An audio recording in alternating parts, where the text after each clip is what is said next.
कर्म का फल सबको मिलता है। कर्म फल जैसी करनी वैसी भरनी। बेटा बनकर, बेटी बनकर, दामाद बनकर और बहू बनकर कौन आता है जिसका तुम्हारे साथ कर्मों का लेना देना होता है। लेना देना नहीं होगा तो नहीं आएगा। एक फौजी था, उसकी माँ नहीं, बाप नहीं, शादी नहीं, बच्चे नहीं, भाई नहीं, बहन नहीं, अकेला ही कमा कमा के फौज में जमा करता जा रहा था। तो थोड़े दिन में एक सेठ जी जो फौज में माल सप्लाई करते थे, उनसे उनका परिचय हो गया और दोस्ती हो गई। सेठ जी ने कहा, जो तुम्हारे पास पैसा है वह उतने के उतने ही पड़ा है, तुम मुझे दे दो, मैं कारोबार में लगा दूं तो पैसे से पैसा बढ़ जाएगा, इसलिए तुम दे दो। फौजी ने सेठ जी का पैसा दे दिया। सेठ जी ने कारोबार में लगा दिया। कारोबार उनका चमक गया, खूब कमाई होने लगी, कारोबार बढ़ गया। थोड़े ही दिन में लड़ाई लड़ गई और फौजी घोड़ी पर चढ़कर लड़ने गया। घोड़ी इतनी बदतमीज़ थी कि जितनी ज़ोर ज़ोर से लगाम खींचे उतनी ही तेज़ भागे। खींचते खींचते उसके गलफट तक कट गई, लेकिन वह दौड़कर दुश्मनों के गोल में जाकर खड़ी हो गई।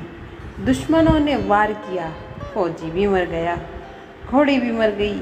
अब सेठ जी को मालूम हुआ कि फौजी मर गया तो सेठ जी बहुत खुश हुए कि उसका कोई वारिस तो है नहीं। अब यह पैसा देना किसको, अब मेरे पास पैसा भी हो गया, कारोबार भी चमक गया, लेने वाला भी नहीं रहा। तो सेठ जी बहुत खुश हुए। तब तक कुछ ही दिन के बाद सेठ जी के घर में लड़का पैदा हो गया। अब सेठ जी और खुश कि भगवान की बड़ी दया है, खूब पैसा भी हो गया, कारोबार भी हो गया, लड़का भी हो गया, लेने वाला भी मर गया। सेठ जी बहुत खुश हो गए। वह लड़का होशियार था, पढ़ने में समझदार था। सेठ जी ने उसे पढ़ाया लिखाया। जब वह पढ़ लिख कर बड़ा हो गया तो सोचा कि अब यह कारोबार संभाल लेगा, चलो अब इसकी शादी कर दें। शादी करते ही घर में आ गई बहू रानी, दुल्हन आ गई। अब उसने सोचा कि चलो बच्चे की शादी हो गई, अब कारोबार संभालेगा। लेकिन कुछ दिन में बच्चे की तबीयत खराब हो गई। अब सेठ जी डॉक्टर के पास, हकीम के पास, वैद्य के पास दौड़ रहे हैं।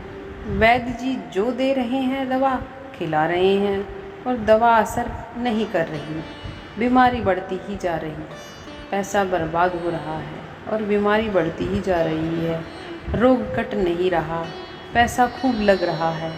अब अंत में डॉक्टर ने कह दिया कि लायक इलाज मर्ज हो गया है, इसको अब असाध्य रोग है, यह बच्चा 2-3 दिन में मर जाएगा। डॉक्टरों ने जवाब देने पर सेठ जी निराश होकर बच्चे को लेकर रोते हुए आ रहे थे। रास्ते में एक आदमी मिला। कहा, अरे सेठ जी क्या हुआ, बहुत दुखी लग रहे हो।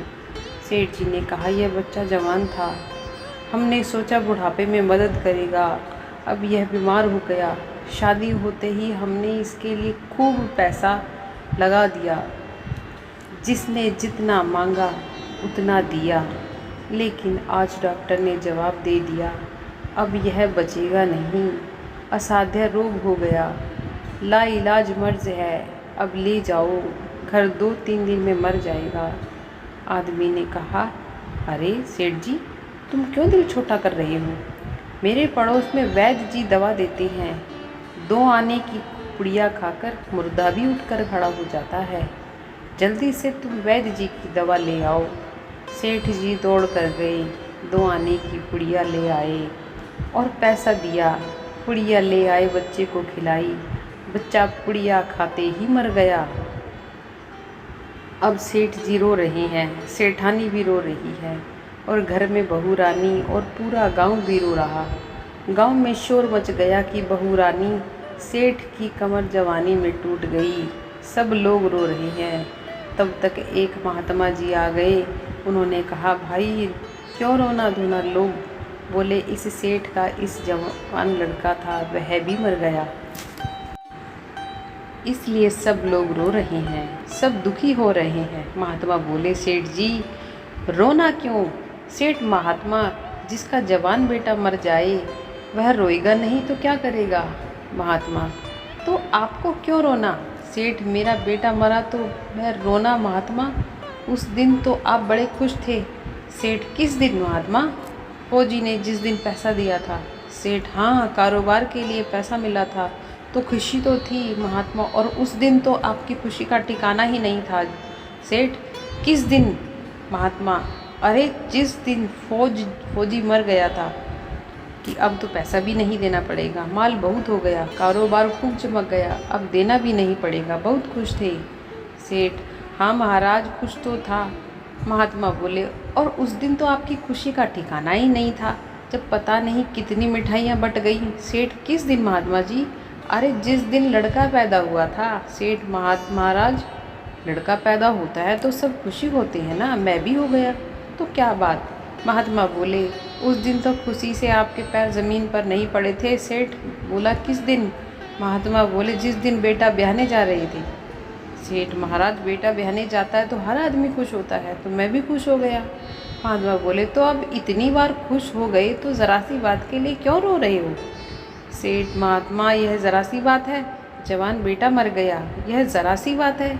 महात्मा बोले, अरे सेठ जी, वही फौजी पैसा लेने के लिए बेटा बनकर आ गया, पढ़ने में, लिखने में, खाने में, पहनने में और शौक में, श्रृंगार में जितना लगाना था लगाया, शादी ब्याह में सब लग गया और ब्याह दर ब्याज लगाकर डॉक्टरों को दिलवा दिया। अब जब 2 आने पैसे बच गए वह वैद्य जी को दिलवा दिए और पुड़िया खाकर चल दिया। अब कर्मों का लेना देना पूरा हुआ। सेठ जी ने कहा, हमारे साथ तो कर्मों का लेन देन था, चलो हमारे साथ तो जो हुआ सो हुआ, लेकिन वो जवान बहू रानी घर में रो रही है, जवानी में उसको धोखा देकर विधवा बनाकर चला गया, उसका क्या जुर्म था कि उसका साथ ऐसा गुनाह किया? महात्मा बोले, वह वही घोड़ी है जिसने जवानी में उसको धोखा दिया, इसने भी जवानी में उसको दे दिया। वैद्य शास्त्र व पुराणों के साथ साथ सभी साधु संतों का कहना है कि यह संसार कर्मों का लेखा जोखा है, इसमें जो जीव चैतन्य है वह समझदारी से भव सागर पार हो जाएगा। तो दोस्तों, ऐसे ही कहानियाँ सुनने के लिए हमारे चैनल को ज़रूर सब्सक्राइब करें और बेल आइकन को प्रेस करें। धन्यवाद।